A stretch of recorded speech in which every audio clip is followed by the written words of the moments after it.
таң.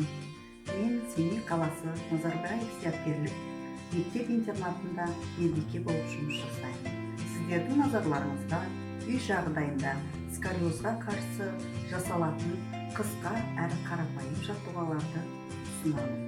Денсаулықтарыңыз мықты болсын, ауырмаңыздар. Бірінші жаттығу. Тік тұрамыз. Аяқты иықтың көлемінде ұстаймыз.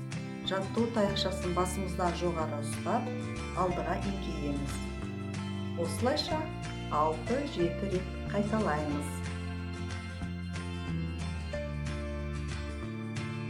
Жаттығу. Тік тұрамыз. Аяқты иықтың көлемінде ұстаймыз. Жаттығу таяқшасын басымыздың артына ұстаймыз. Қолымызды бүгеміз.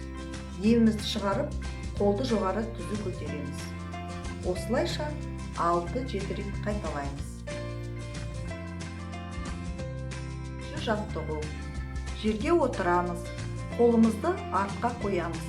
Демді ішке тартып, белімізді жоғары көтереміз. Демді шығарып, орнына қайтамыз.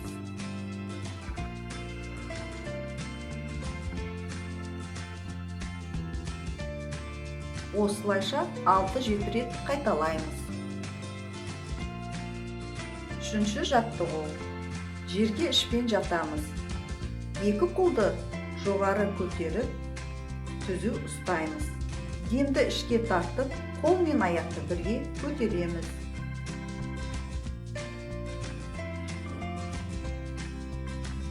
Осылайша 6-7 рет жасаймыз. Келесі жаттығу. Арқамен жерге жатамыз. Қолды созамыз екі жаққа. Алақанды жерге қаратамыз. Аяқты бүгеміз.